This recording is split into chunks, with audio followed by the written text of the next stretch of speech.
Audio Sorceress presents the unabridged recording of Love and Curse-Making, Book 1, written by Kelly St. Clare, narrated by Marnye Young. Chapter 1. I entered my apartment and let the incubus, Tarquin, was it, inside. The handsome blonde glanced around the open-plan bedroom and lounge. "Just move in?"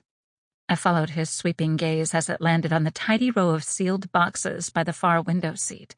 They contained the ornaments from the empty shelves opposite the bed. Ornaments presented a falling hazard.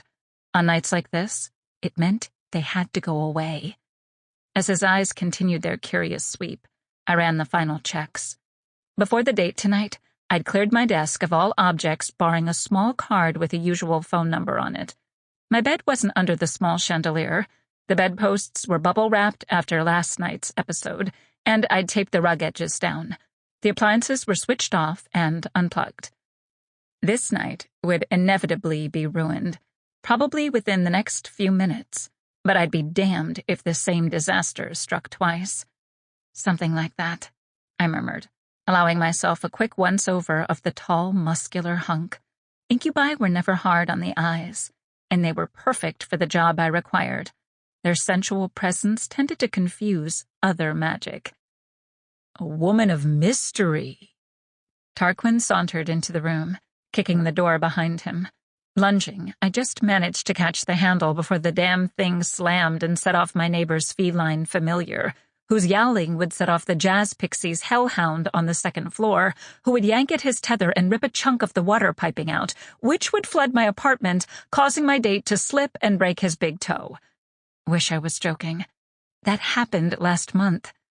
I dialed my smile to full wattage and ran a hand down my sleek ash-blonde braids, watching in satisfaction as his focus dropped to the pink tips, which rested over my breasts. Not at all. I'm an open book.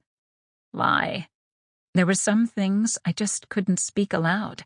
Probably a lot of things if I sat down to think about it, which I wouldn't, because that sounded like a night that would end with me sobbing over avocado-covered chocolate.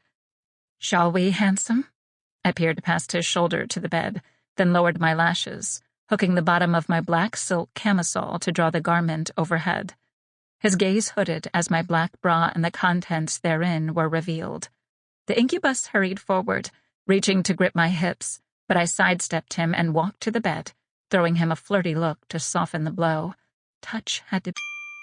Sample complete. Ready to continue?